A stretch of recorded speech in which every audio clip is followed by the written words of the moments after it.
이 시간 주시는 주님의 말씀을 함께 보시겠습니다.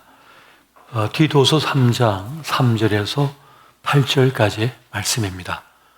이 말씀을 우리 한 절씩 보시고 마지막 8절은 같이 보시겠습니다.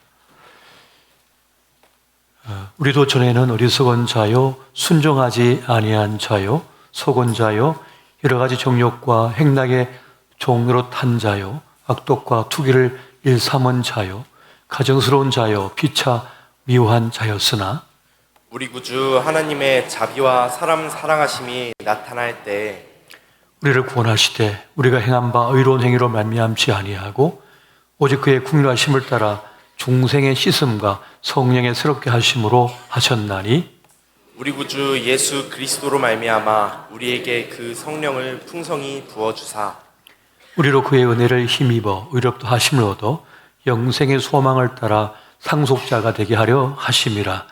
이 말이 미쁘도다. 원하건대 너는 이 여러 것에 대하여 굳세게 말하라. 이런 하나님을 믿는 자들로 하여금 조심하여 선한 일을 힘쓰게 하려 합니다. 이것은 아름다우며 사람들에게 유익하니라. 아멘. 성령의 새롭게 하심이라고 하는 제목의 말씀을 함께 나누고자 합니다. 기독교는 변화의 종교이죠. 사람을 거듭나게 해서 이전과는 더 나아진 삶, 더 존귀한 생애의 길로 나아가게 하는 그런 힘, 그런 변화의 역사를 가지고 있습니다. 교회에서 제자 훈련을 하고 성경 공부를 하며 이 훈련의 시간을 거치는 이유는 무엇인가 하면 성령에 새롭게 하고자 하는 뜻에 순종하고 있기 때문에 그러합니다. 사실 사람은 그냥 내버려 두면은 안 좋은 쪽으로 흘러가요. 그 의식이나 생각이 자꾸만 안 좋은 쪽으로 흘러갑니다. 물리학 제2법칙인 그 역학 법칙에도 말하고 있는 것처럼 그 엔트로피 법칙을 말씀드리면 무엇이든지 허물어지고 있고 부서지고 있고 소멸한 쪽으로 가거든요. 처음엔 바른 생각, 처음에는 좋은 마음, 선한 의도를 가지고 의지를 가지고 시작했지만 시간이 지나면 변질됩니다. 변색이 됩니다. 탁해지는 거예요. 그렇기 때문에 우리 날마다 닦아야 되며 새롭게 함이 필요합니다. 아무리 고가의 자동차라 할지라도 일주일만 여러분 지하 주차장에 세워놔 보십시오. 그냥 먼지가 잔뜩 끼어가지고 운전을 할 수가 없습니다. 다시 깨끗하게 세차를 해야 되잖아요. 그것처럼 우리 영혼에 먼지가 끼는 거예요. 더러운 것들이 우리에게 자꾸만 붙는 것입니다. 그래서 우리는 새롭게 하는 그런 노력이 필요한 것입니다. 유홍준 교수의 나의 문화 유산 답사기라고 하는 오래전 책이 있습니다. 그게 결론이 뭔지 아세요? 아는 것만큼 보인다입니다. 그 문화 유산이 뭔지를 알아야지 제대로 볼 수가 있다는 거죠. 그러니까 제대로 보려면 알아야 되는 겁니다. 배워야 되는 겁니다. 지식이 필요하다는 것이죠. 배운 만큼 알게 되고 아는 만큼 제대로 보며 제대로 사는 인생이 될 수가 있다는 것입니다. 그래서 오늘 우리가 제자 훈련을 한 이유는 어디 있느냐? 이 단련을 받아야 되는 이유는 어디 있느냐? 성장과 성숙의 삶을 통해서 주님께 가까이 나가기 위함인 것입니다. 여러분 에베소 4장 13절 말씀 같이 한번 보겠습니다. 시작. 우리가 다 하나님의 아들을 믿는 것과 아는 일에 하나가 되어 온전한 사람을 이루어 그리스도의 장성한 분량이 충만한 데까지 이르리니. 아멘. 새로운 삶, 더 나아진 삶을 위해서는 옛 삶과 결별해야 됩니다. 그걸 벗어버리고 앞으로 나아가야 되는 것이죠. 그래서 사도 바울은 초대교회 성도들을 향해서 어둠의 행실을 버리고 빛의 갑옷을 입자고 계속 말을 합니다. 그 빛의 갑옷은 뭡니까? 바로 예수 그리스도입니다. 예수 그리스도를 덧입자, 주님으로 옷 입자라고 말하고 있는 것입니다.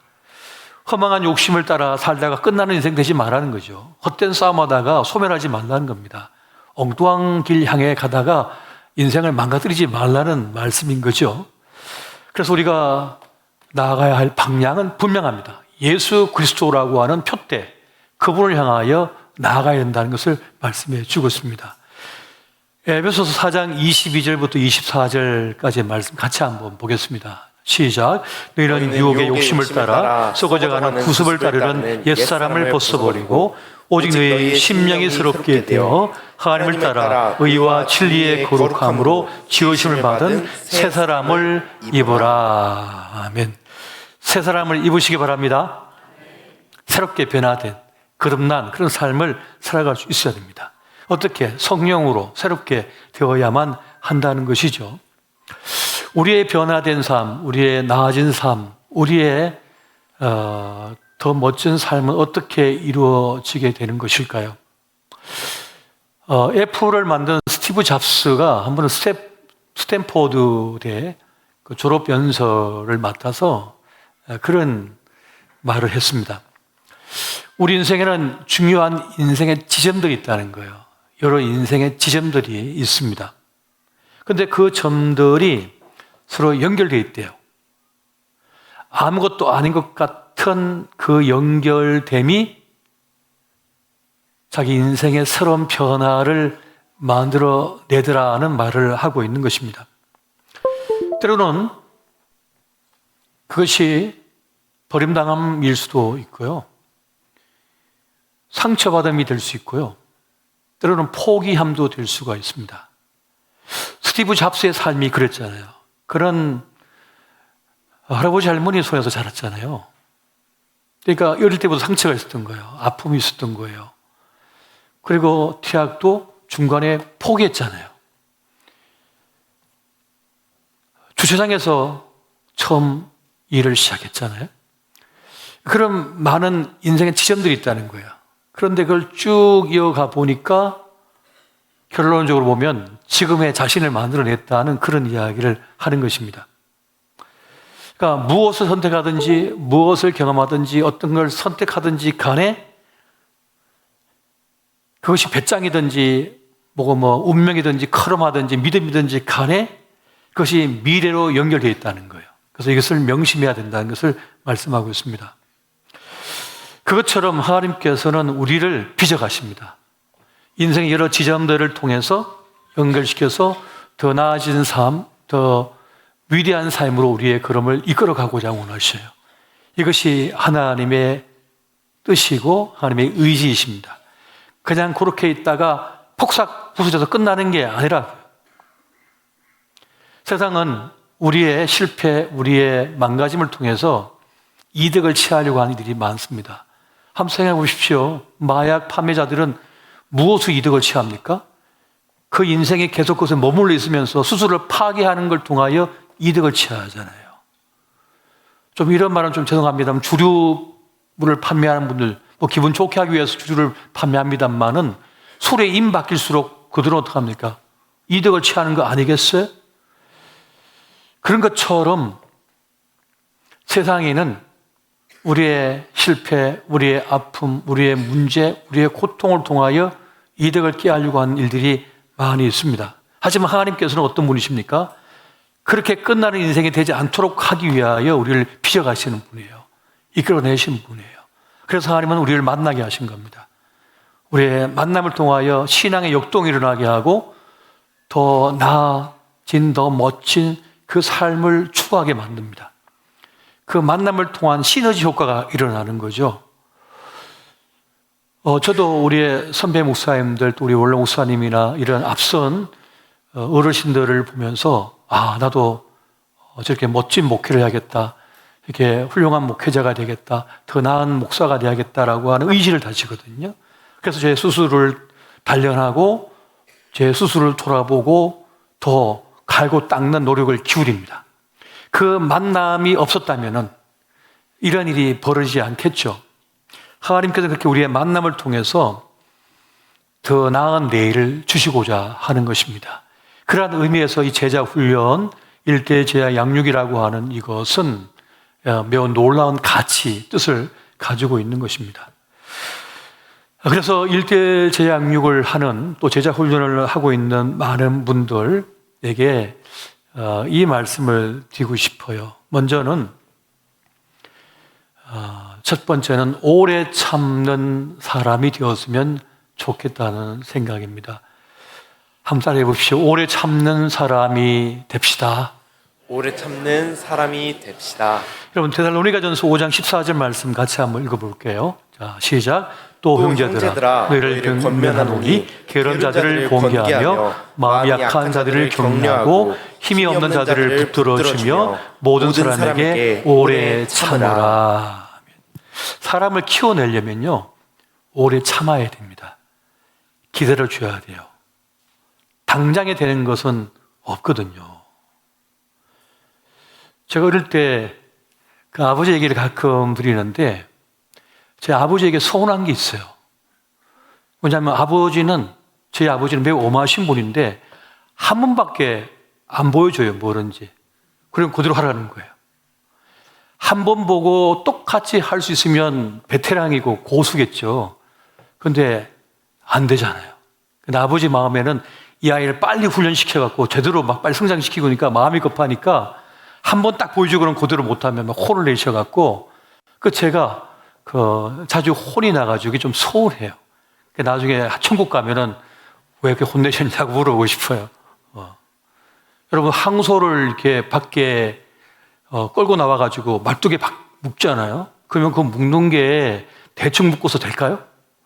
그 묶는 법이 있잖아요. 묶는 법. 그런데 그 항소를 끌고 오셔갖고는 한번 보여주는 거예요. 자, 이렇게 돌리고 이렇게 해서 이렇게 됐어. 해봐. 아무리 빤히 쳐다보고 있었지만은 이제 중1짜리밖에 안 된 아이가 그 묶음을 제대로 할 수 있나요? 항소를 묶는 묶음을. 그러니까는 그거 못했다고 막 혼내시더라고요. 그런 일이 계속 이제 반복되다 보니까 조금 아버지하고 좀 소원해지는 게 생기죠. 그때 이제 어머니가 중간에서 해갖고 애를 갖다 이렇게 하면 되냐고 하면서 또 달래가면서 어머니가 다시 알려주셨다니까요. 한 20번은 알려주신 것 같아요. 어머니가 이렇게 묶는 거라고 하면서 20번은 알려줘야지 한 번 딱 보여주고는 그대로 못한다고 혼을 냈으니 얼마나 했겠습니까? 오래 참음이 필요한 거죠. 기다려주는 게 필요하죠. 자꾸만 연습시켜주는 게 필요한 거죠. 오래 참음은 헬라어로 마크로투미아라고 하는 말인데 이것은 사람을 참아내는 겁니다. 사람을 참아내는 거예요. 사람을 기다려주는 거예요. 고린도전서 13장에 사랑은 어떻게 한다고 그랬죠? 그렇죠. 오래 참는 거라 그러죠. 오래 참는 것이다 라고 말씀합니다.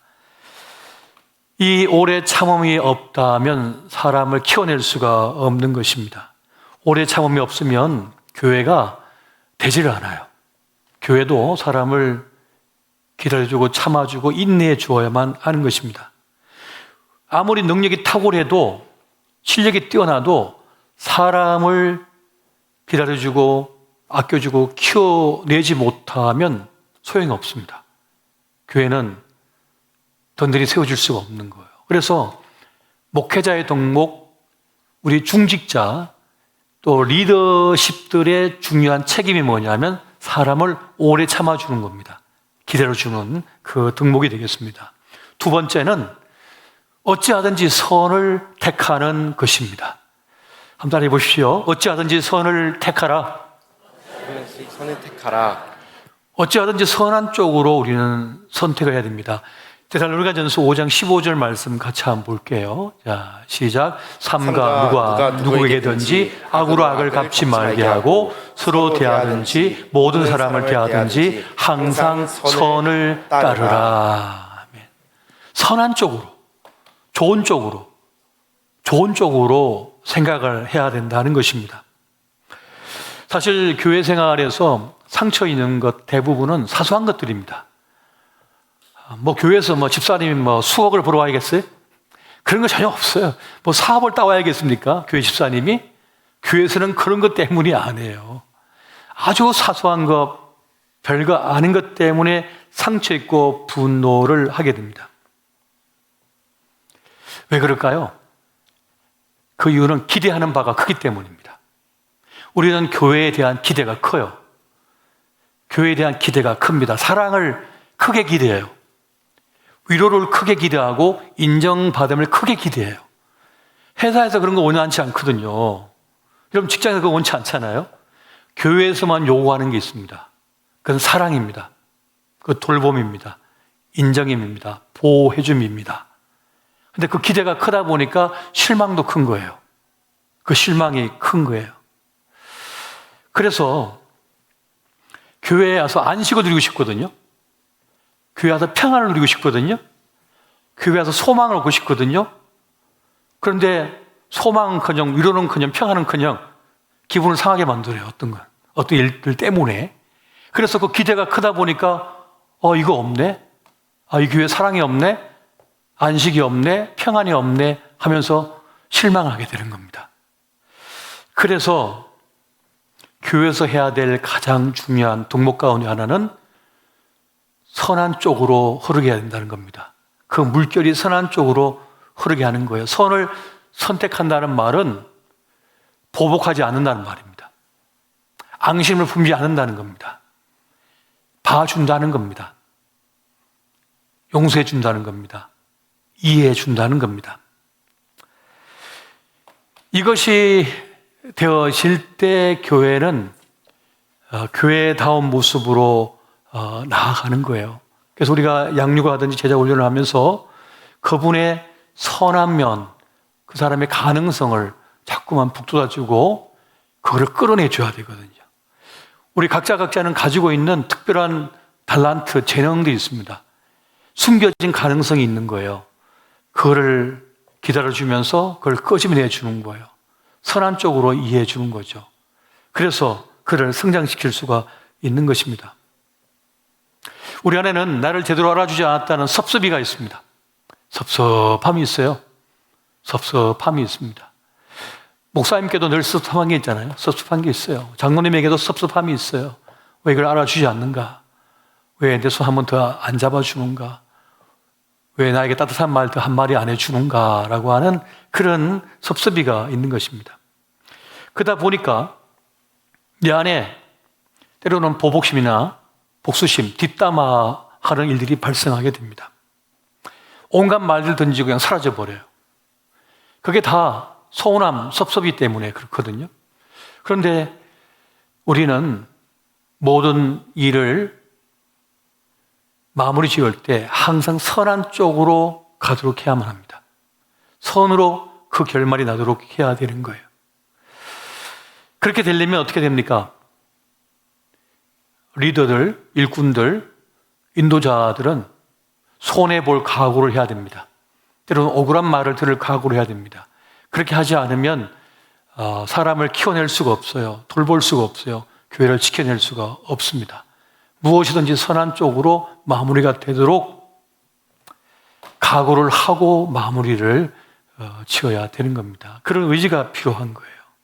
세 번째, 우리가 이 길을 가면서 이러한 귀한 직분을 감당하고 사역을 하면서 우리가 버려야 할 것들이 몇 가지가 있습니다.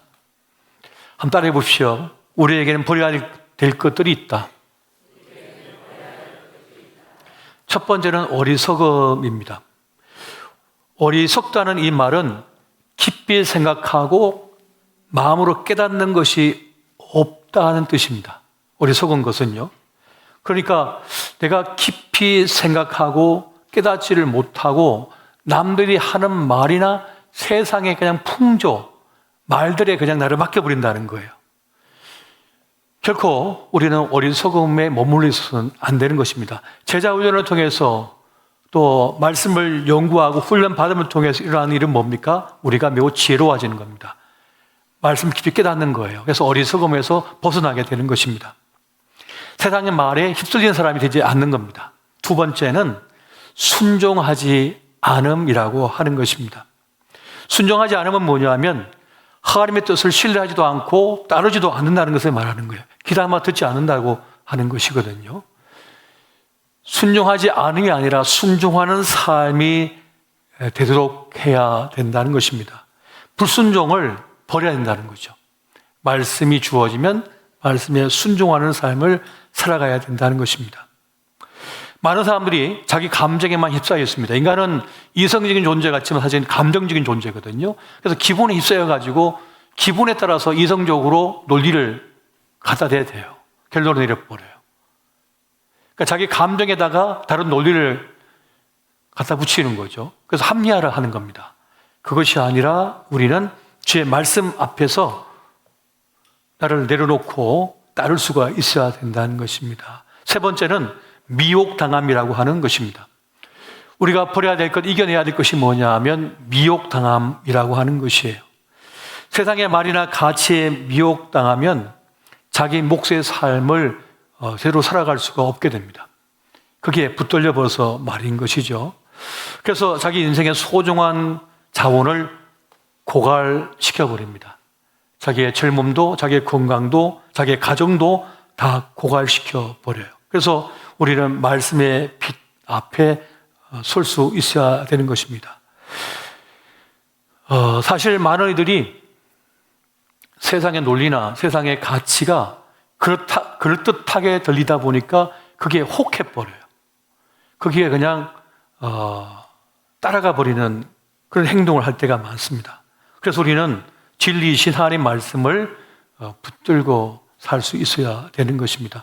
이 제자 훈련을 통해서 뭡니까? 세상의 미혹에서 벗어날 수가 있게 되어지는 거예요. 깨닫게 되어지는 거죠. 그 다음은 끝없는 욕망입니다. 끝없는 욕망이 우리를 계속해서 끌어당길 때가 있어요. 그런데 그것을 거부하고 그것을 멈추고 나에게 주어진 생애의 시간을 제대로 살아갈 수 있도록 해야 합니다. 그것 또한 누군가 나를 깨우쳐주고 말씀을 깨닫게 하고 어떤 신앙의 멋진 모습을 경험하면서 나도 저 사람처럼 살고 싶다라고 하는 의지가 생겼을 때 헛된 욕심, 헛된 욕망에서 벗어날 수 있게 됩니다. 그렇지 않으면 남들이 그냥 던져주는 거, 사단이가 던져주는 거, 그거 받아먹다가 끝나버릴 수가 있다는 것이에요. 그래서 허망하게 자기 인생을 태워버린 일들이 많습니다. 또 한 가지는 허망한 열정입니다. 헛된 열정이라고 하는 것이 있어요. 사실 우리 주변에는 헛된 열정에 붙잡혀 사는 사람들이 많습니다. 뭐 그렇게까지 물고기를 잡으려고 그럴까요? 제가 전도사 시절에 교회 성도님 가운데 저 의정부에 오락실 있잖아요. 오락실을 3군데 크게 한 분이 계셨어요. 그분은 일주일 내내 동해, 서해, 남해 배 타러 다닙니다. 낚시하러. 그리고 늘 그걸 사진 찍어서 자랑하고 다녀요. 한반도에 있는 물고기를 다 잡고 싶나 봐요. 제가 볼 때는 헛된 열정이에요. 주말이면 아내고 자식고 다 팽겨주고 낚시하러만 다녀요. 어장에 3군데나 있어요. 당시에 중국 사람 3사람을 갖다가 각 한 곳에다가 포진시켜 놓고는 관리하게 하고는 거기서 낚시하고 다니는 거예요. 그 일주일 내내 사장 하나씩 세워놓고는 수금하게 하고 자기는 늘 낚시를 하고 다니는데 그 아내 되는 집사님은 늘 저에게 기도 부탁하기를 우리 남편이 길바닥에서나 바닷가에서 죽지 않도록 지켜달라고 기도해달라고 하더라고요. 그 물고기 다 잡아서 뭐 했을까요? 회쳐 먹었을까요? 탕 끓여 먹었을까요? 본인은 보람이라고 생각하고 자랑이라고 생각했지만 제가 볼 때는 헛된 열정인 거죠. 허망한 열정인 거예요. 우리 주변에는 그 허망한 열정, 헛된 열정에 자기 인생을 다 바친 사람들이 많습니다. 엉뚱한 것에 자기 에너지를 다 쏟는 사람들이 많아요. 거기에서 뭐 하겠다고.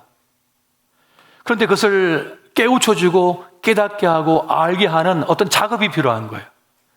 그렇지 않으면 그냥 그렇게 살다 끝납니다, 그냥. 부부관계가 제대로 되겠습니까? 부자 간의 관계가 제대로 되겠습니까? 어떤 것이 찾아올 줄 모르는 거예요. 건강도, 안전도, 가정도, 자식도, 자기 인생도 눈에 들어오지 않는 그 허망한 열정에, 헛된 열정에 빼앗겨 사는 사람들이 얼마나 많은지 모릅니다. 하나님은 우리의 이러한 현실을 아시기에 누군가를 만나게 하시죠. 누군가를 만남을 통하여 깨우쳐 줍니다. 깨닫게 합니다. 1:1 제자 양육의 사역은 인도자와 동반자가 두 사람 만나서 신앙의 역동이 일어나는 그런 시간을 가지게 돼요. 자기 삶을 나누고 하나님 말씀 한 뜻이 어디 있는지를 깨닫게 하고 자기 삶을 돌아보게 만듭니다.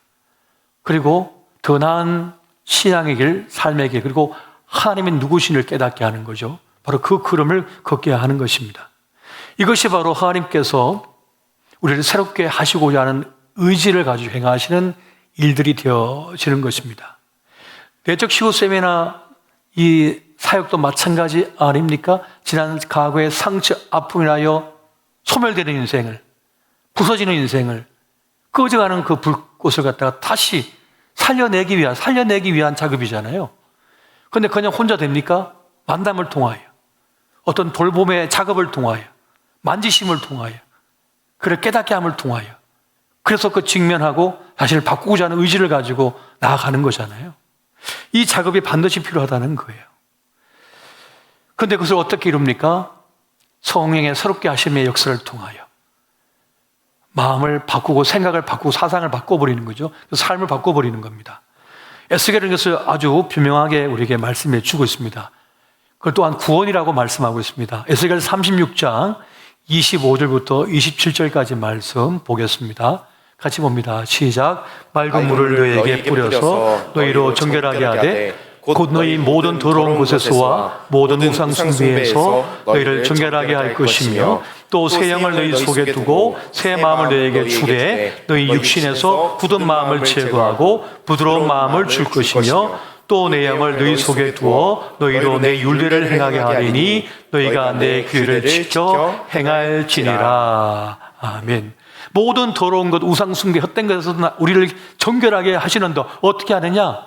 26절 보니까 새 영을 너희 속에 두고 새 마음을 너희에게 주되 너희 육신에서 굳은 마음을 제거하고 부드러운 마음을 줄 것이며, 마음을 바꾼다는 거예요. 생각을 바꿔버린다는 거예요. 이 작업이 그냥 일어납니까? 성령의 새롭게 하심을 통하여서, 그리고 그 일을 위하여 붙이신 사람을 통하여, 그 사람을 통하여 바꿔주시는 거예요. 이걸 바꾸는 역사가 그렇게 일어나는 것입니다. 하나님만이 하실 수 있는 일이고 그 일에 우리가 부름을 받았습니다. 그 일을 감당하는 것입니다. 고린도후서 5장 17절 말씀 같이 보고 말씀 맡겠습니다. 같이 봅니다. 시작. 그런즉 누구든지 그리스도 안에 있으면 새로운 피조물이라. 이전 것은 지나갔으니 보라 새 것이 되었도다. 아멘. 새로운 피조물이 되었다, 새 것이 되었다라고 말씀합니다. 우리는 날마다 거듭나야 됩니다. 더 나아진 사람이 되어야 돼요. 더 발전된 사람이 되어야 되고 더 멋진 사람이 되어야 됩니다.